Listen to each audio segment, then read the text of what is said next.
Hello,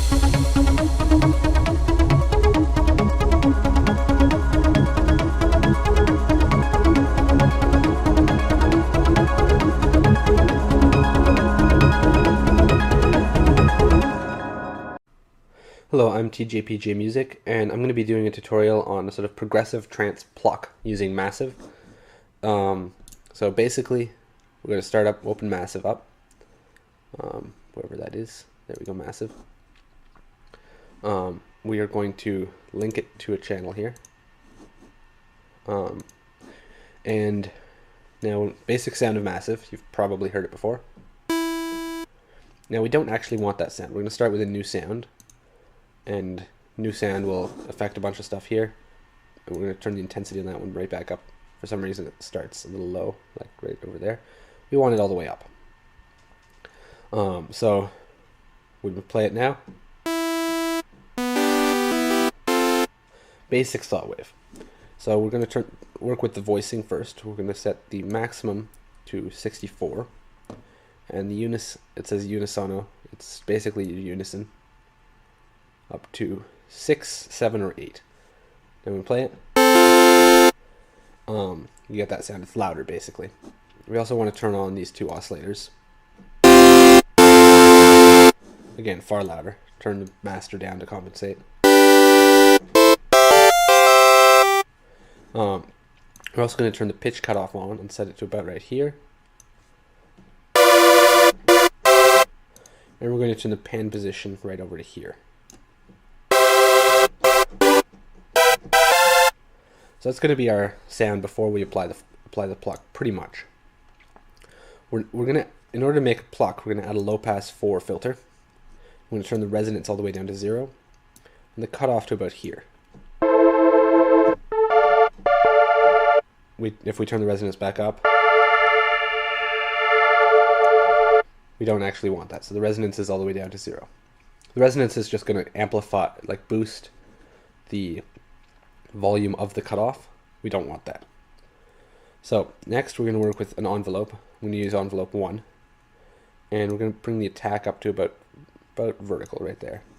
We're going to bring the level of the decay up to the max right there, and we're going to max out the release. We can actually bring up the attack a little bit more, but for this we're going to work with that. Next we're going to link this envelope to this cutoff here. So basically click the little button there that I'm right over, click it, and click there. Now you can see there's a little 1.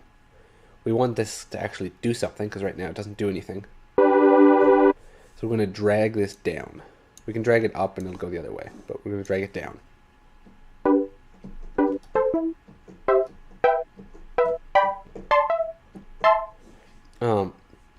Next we're going to, in order to allow us to work more with the sound, more easily with the sound, we're going to clear macro 1. And we're going to link macro 1 to the attack right here.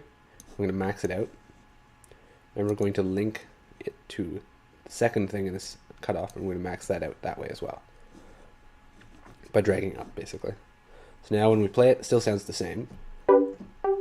Unless we turn macro 1, change angle macro 1.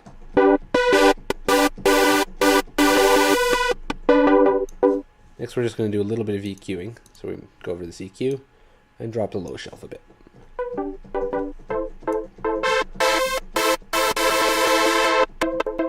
And my computer is being maxed out, just one sec. Options, audio settings, and it's just being stupid. If your computer does start going over, this is a very high intensity sound. We're just going to turn this down a bit. In fact, eco for the case of this. I can usually work on ultra, but the screen record is just taking up a lot of CPU.